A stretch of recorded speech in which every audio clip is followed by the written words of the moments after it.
तो ऐसा यार चुनो, ऐसा प्यार चुनो कि कभी तुम्हारा प्यार टूटे ना और कभी यार तुम्हारा छूटे ना। वो है हमारे युगल सरकार।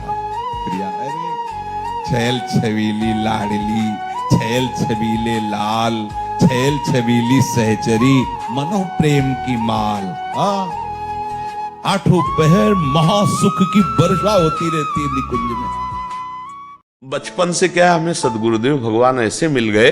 अब देख, किसान आदमी बैल लेकर के हल जोतने जा रहा है और तुम बाबा जी बनने निकले, तुम बैठ भजन कर। उन्होंने जप में ऐसी, मतलब होता है ना शुरुआत में जिसमें आसक्ति हो जाए, और फिर कहा देखो जप तभी सार्थक मानना जिसका जप कर रहे हो उसकी छवि सामने आने लगे। वो लगन बैठ गई गुरु कृपा से। महापुरुषों का जैसे कह रहे जाओ यमुना स्नान करके आओ, तो वो इतने नहीं कह रहे, वो शक्ति भी दे रहे हैं। यमुना जी के पास जाओ, स्नान करके आओ, सुरक्षित आओगे, क्योंकि उनका आदेश है यमुना स्नान करके आओ। तो वो पूरी जिम्मेवारी के साथ आपको भेज रहे हैं। तो जब गुरुदेव कहते हैं जप करो, ऐसे करो, तो वो केवल कह ही नहीं रहे, अगर तुम्हें विश्वास हो तो सामर्थ्य भी तुम्हें दे रहे हैं। आज्ञा के साथ सामर्थ्य भी दी जाती है। जैसे अब हमारी सरकार, भारत सरकार तुम्हें विदेश भेजेगी तो सुरक्षा, गाड़ी, बंगला व्यवस्था पहले आपकी कर देगी।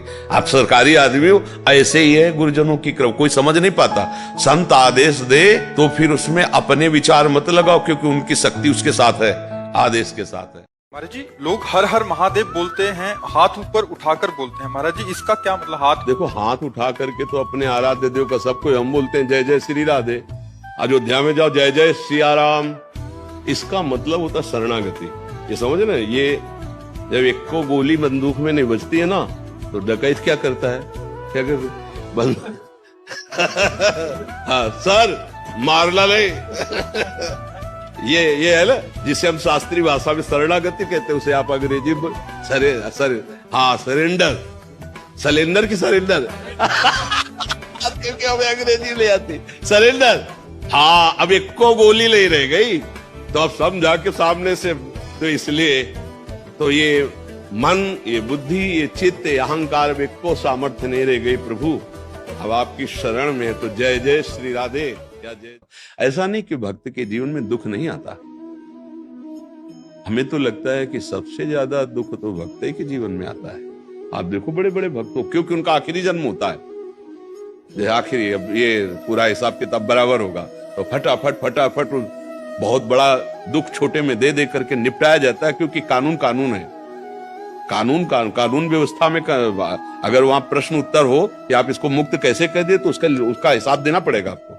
देखो, ये इसने सत्कर्म किए, इस कर्मों के प्रभाव से, इस भजन के प्रभाव से इसका दुष्कर्म नष्ट हुआ, ये दुष्कर्म का फल भोगा। वो चाहे 5 जो कल्पों में भोगना है ना, 5 मिनट में भोगा के वकालत करके साफ, क्योंकि वही न्यायाधीश है, वही वकील है। तो इसलिए बड़े बड़े भक्तों के जीवन में देखा कैंसर, ये वो, पर आप देखो उनका जीवन आनंद में होता है। हम उसी के अंश हैं जिसके आप हो, कोई अंतर नहीं। अंतर ये है कि आपने प्रभु को नहीं माना, अपना नहीं माना, शरीर को अपना माना, संसार को अपना माना, तो आप दुखी हो रहे हो। ये तो भारी दुख की परिस्थिति है, भारी दुख की परिस्थिति। कभी भी एकांत में भी ऐसा नहीं होता कि मैं बीमार हूं, नहीं, क्योंकि हम इसको देखते हैं, जिसको देखते हैं उसी को देखते हैं। अब ये थोड़ी, अब जैसे कि जो भगवान ने बनाया है, या सब खाने के लिए तो बनाया है, तो हम तो सब खाएंगे, तो औरों कुछ बनाया है, नरक, वो भी भोगने के लिए बनाया है, तो वो भी भोगना पड़ेगा। नहीं, कैंसर, हार्ट फेल, ये भी तो भगवान ने बनाया है, तो इसकी भी तैयारी रखो। अगर बचना है दुख से तो फिर सही मार्ग को चयन करना आपको पड़ेगा।